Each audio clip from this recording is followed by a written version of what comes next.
Hey everyone, thanks for tuning in. My friends at Star Ace have asked me to take a look at the Nazgul Deluxe version vinyl figure from their Defo-Real line. Let's see how it looks.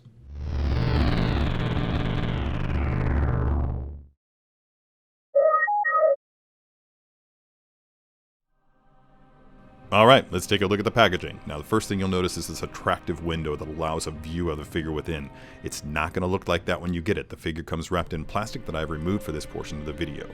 Lord of the Rings text, title treatment, what have you up there at the top, Nazgul Deluxe version identifier at their bottom, and the Defo-Real logo in the far right corner. Lord of the Rings logo there, as well as a nice photo of the One Ring on Sauron's gauntlet, the obligatory legalese mumbo jumbo on the back, and on the other side a repeat of the opposite side. But that's just the packaging. Let's unwrap it and see what awaits within. Okay everyone, here it is, the Nazgul Defo-Real figure from Star Ace Toys out of its box, exactly the way it's going to be. All plastic removed. There was a bit of foam that was stuck in here, preventing this dagger from bending and getting too close to the face, or the lack of a face as the case may be. So this is kind of cool, because what Star Ace has done here is they have made this dagger removable, and because of the unsightly hole there in the hand, they've also made it so that this hand can be rotated. So even though the pose itself, you can't do a whole lot with it, you can move the sword around in this hand, and it too actually moves around. I'm not going to try to take it out, although it looks to me like it will. Yeah, maybe. Check the instructions, which is something you may know about me, I never ever do.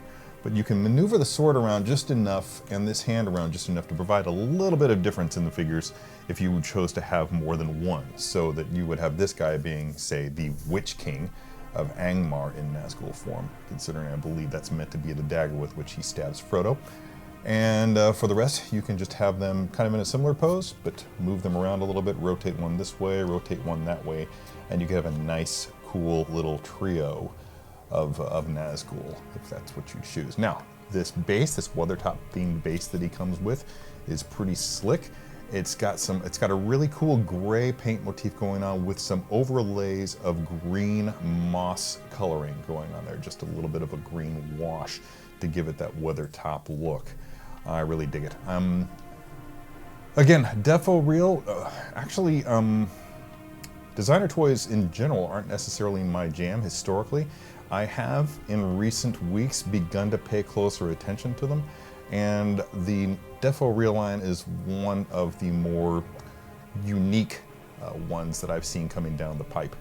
It's definitely a lot cooler than, say, the Funko Pops, which have their own appeal, and I appreciate them. I have several lined up on my shelves, but this, for those who don't gravitate towards the unique stylings of the Funko Pop, but at the same time prefer something a little bit more realistic, may be drawn to this Defo-Real line. The exaggerated head size with the smaller sized bodies. I think that they're kind of cool. I really like the Balrog that I have, and this is cool enough that I think I might try to go for another two, just to get a trio of them. Nice small footprint so that they don't take up a whole lot of space on a shelf, and I think that's pretty desirable. It's not very often that I make a foray into the designer/vinyl figure market, and it takes something really cool for me to really do so.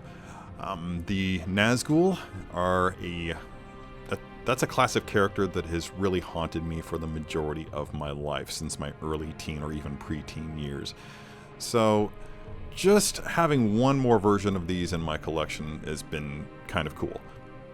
As my personal collection has expanded, I've come to realize that mixing different scales and types of collectibles together can create an attractive display if it's done with intent and by design.